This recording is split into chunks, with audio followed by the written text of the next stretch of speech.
नमस्कार। चलिए आज हिंदी की क्लासिकल पोएट्री की एक ऐसी दुनिया में चलते हैं जो अपनी सघनता और अपनी खूबसूरती के लिए जानी जाती है। हम बात कर रहे हैं रीतिकाल की कविता की, जहां कवियों ने सिर्फ दो छोटी छोटी लाइनों में पता है क्या किया, जज्बातों का पूरा सागर भर दिया। तो चलिए सबसे पहले एक सवाल से शुरू करते हैं। 17वीं से 19वीं सदी का वो दौर, ये भक्ति या महाकाव्य का समय तो था नहीं। तो फिर सवाल उठता है, उस दौर में कविता लिखी किसके लिए जा रही थी? कविता का असल मकसद क्या था? देखिए, इसका जवाब हमें इतिहास में मिलता है। जरा सोचिए, एक बड़ा साम्राज्य मुगलिया सल्तनत बिखर रहा है और उसकी जगह ले रहे हैं छोटे छोटे राज्य। अब इन राज्यों के राजाओं और रईसों ने कवियों को अपने यहाँ पनाह दी, उन्हें संरक्षण दिया। तो ऐसे में कविता का जो मेन टारगेट था वो बन गया अपने राजा को, अपने आश्रयदाता को खुश करना।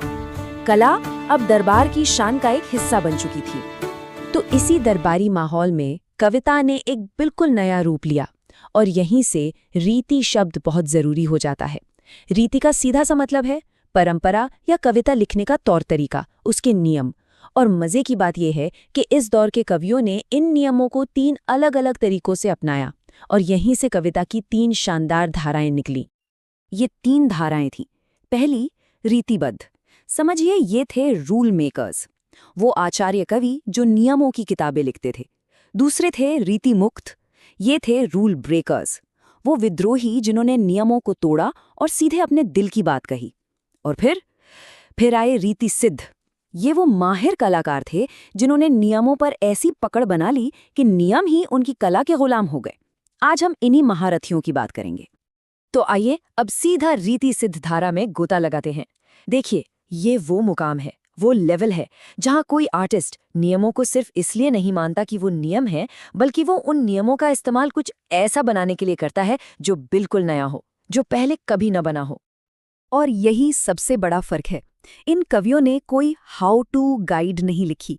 उन्होंने अपनी महारत को ग्रंथों के जरिए नहीं, बल्कि सीधे अपनी कला से दिखाया। वो नियमों से बंधे नहीं थे, बल्कि उन्होंने नियमों को ही अपना बना लिया था। और जब हम रीति सिद्ध की बात करते हैं ना, तो एक नाम, बस एक ही नाम सबसे ऊपर आता है, बिहारी। उनकी इकलौती रचना है बिहारी सतसई, और यकीन मानिए ये एक किताब ही इस पूरी काव्य धारा का सबसे चमकदार उदाहरण है। बिहारी की कला क्या थी, इसे समझने के लिए ये एक मशहूर दोहा ही काफी है। सतसैया के दोहे, ज्यों नावक के तीर, देखन में छोटे लगें, घाव करें गंभीर। यानी सतसई के दोहे किसी शिकारी के छोटे छोटे तीरों जैसे हैं, जो देखने में तो बहुत छोटे लगते हैं, पर उनका घाव बहुत गहरा होता है। क्या कमाल की बात कही है। और यही गहरे घाव वाली बात हमें उस मुहावरे तक ले आती है जो बिहारी की स्टाइल की पहचान बन गया, गागर में सागर भरना। सोचिए, एक छोटे से घड़े में पूरा का पूरा समंदर समा देना। लेकिन इसका असली मतलब क्या है, गागर में सागर भरने का?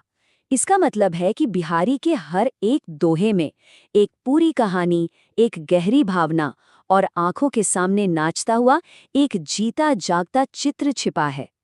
इतने कम शब्दों में इतना कुछ कह देना, सच में ये एक जादूगरी ही है। तो चलिए थोड़ा और गहराई में उतरते हैं। आखिर वो कौन सी खूबियां हैं जो इस कविता को इतना इतना खास बना देती हैं? आइए बिहारी की रचनाओं के जरिए ही इसे समझते हैं। सबसे पहली बात तो ये कि इसका मेन फोकस है श्रृंगार रस, यानी प्रेम और सौंदर्य। लेकिन ये सिर्फ भावनाओं का बहाव नहीं है, ये एक दिमागी कला है, एक इंटेलेक्चुअल क्राफ्ट है। सोचिए, हर शब्द, हर अलंकार इतनी बारीकी से चुना गया है कि कला और परंपरा का एक परफेक्ट बैलेंस बन जाता है। इनकी एक बहुत ही मजेदार और यादगार खूबी थी, अतिशयोक्ति। मतलब किसी बात को इतना बढ़ा चढ़ाकर कहना कि सुनने वाले को यकीन ही ना हो। और इसका सबसे ज्यादा इस्तेमाल होता था प्यार में जुदाई के दर्द को दिखाने के लिए। अब जरा बिहारी की कल्पना की उड़ान का ये उदाहरण देखिए। सोचकर देखिए, वियोग में नायिका इतनी कमजोर और हल्की हो गई है कि उसकी अपनी ही सांस उसे 6-7 कदम आगे और 6-7 कदम पीछे धकेल रही है। हाँ, ये सुनने में शायद मजाकिया लगे, लेकिन इसका मकसद कुछ और ही है। और ये एक बहुत ही जरूरी बात है। कवि का मकसद ये बताना नहीं था कि ऐसा सच में होता है, नहीं, मकसद तो सिर्फ ये दिखाना था कि दर्द की जो भावना है वो कितनी गहरी है। यह तो दरबारी दर्शकों के लिए कवि के हुनर और उसकी बुद्धि का एक प्रदर्शन था, जहां इमोशनल सच्चाई लिटरल सच्चाई से कहीं ज्यादा मायने रखती थी।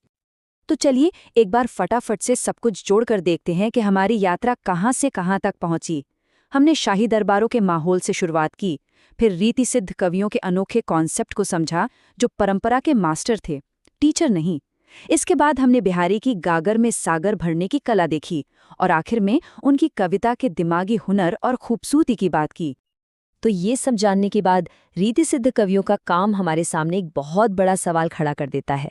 महान कला परंपरा को तोड़ने से जन्म लेती है या उस पर पूरी तरह से महारत हासिल कर लेने से? इस सवाल पर जरूर सोचिएगा। अगली बार तक के लिए नमस्कार।